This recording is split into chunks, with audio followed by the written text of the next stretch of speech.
In the mystical land of Elysium, there lived a powerful being known as the Dragon God.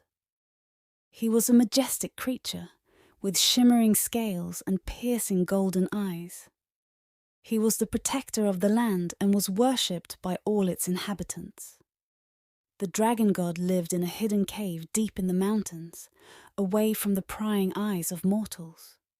For centuries, there has been an eternal war between the forces of heaven and hell. The two sides constantly clashed, each trying to gain an upper hand over the other.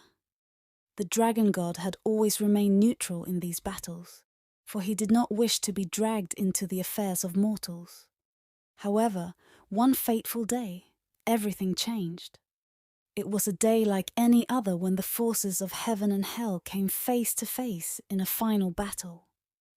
The battleground was near the Dragon God's cave, and the ground shook with the intensity of their fight.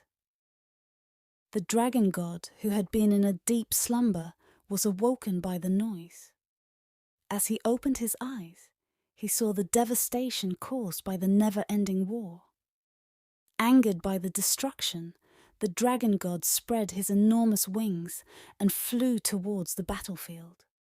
The armies of both heaven and hell were taken aback by the sudden appearance of the mythical creature. They tried to attack him, but their weapons were no match for his invincible scales. With one swift movement, the Dragon God unleashed his fiery breath, engulfing the opposing armies in flames and reducing them to ashes. The once fierce and mighty armies were no more, and peace finally fell upon the land. The Dragon God had single-handedly ended the war between heaven and hell. His actions were seen as a miracle, and he was hailed as a savior by the people. From that day on, there was no longer any conflict between the two sides, and they learned to coexist peacefully.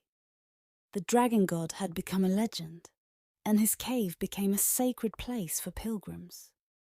His act of bravery and strength had solidified his place as the protector of Elysium, and thus the mighty Dragon God had cemented his legacy, not as a destroyer, but as a bringer of peace.